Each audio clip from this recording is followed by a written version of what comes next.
नमस्कार, मी प्रमिला झांबरे। तर आज आहे श्रावण सोमवारच्या निमित्ताने मी थालीपीठ किंवा धपाटा बनवते। त्यासाठी ही रात्रीच मी शाबू भिजू घातलेला, छान असा भिजलेला आहे। थोडंसं वाटीत दही घेतलेलं आहे, तुम्हाला आवडत असेल तर दही टाका, नाही टाकलं तरी पण चालतंय।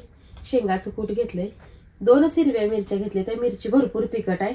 तुम्हाला जर जास्त आवडत असेल तर तुम्ही 2च्या ठिकाणी 4-6 असं मिरच्या घेऊ शकता, किंवा तुम्हाला तुकडं जर आवडत नसेल तर तुम्ही बारीक करून मिरची घेऊ शकता। इथे मी एकच मोठा बटाटा घेतलाय, शिजवून बारीक करून मॅश करून घेतलेला आहे। तर आपण आता धपाटा करायला घेऊया।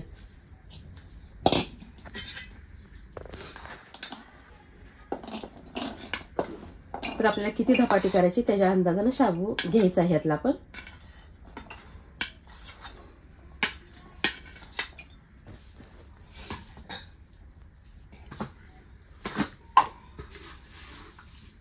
यात मी चवीनुसार मीठ टाकून घेते।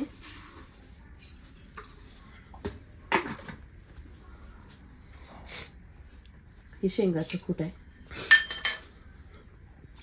तुम्ही उपवासाला जर जिरे खात असाल तर ह्यात जिरे टाका, नाहीतर नाही टाकली तरी सुद्धा चालते। आणखी थोडा शाबू घेते मी, आणि हे बारीक केलेला बटाटा सगळं ह्यात वापरते। आपल्याला ह्यात पाण्याचा वापर करायचा नाही अजिबात।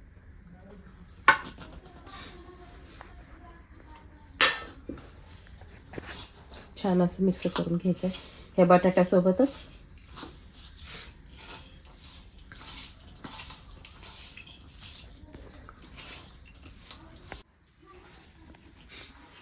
तर बघा, हे बटाटा छान असं मी हाताने मिक्स करून घेतलंय।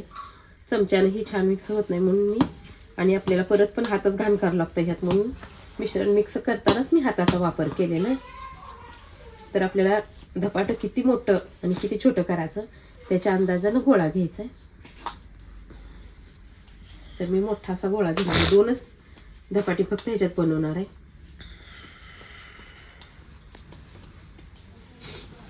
इथं मी तेल पिशवीचा कागद घेतलेला आहे, ह्या कागदाला तेल असते भरपूर, म्हणून मी तेलाचा वापर आता इथं करत नाही।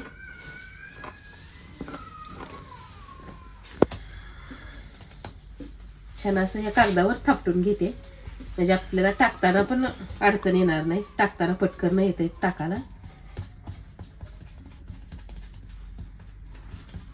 तर बघा, छान असं मी थापटून घेतलेलं आहे। गॅसवर तवा पण ठेवलेला आहे, तव्याला पण चांगलं तेल लावलेलं आहे। तर मी ही आज्या हातावर पलटी करून घेते।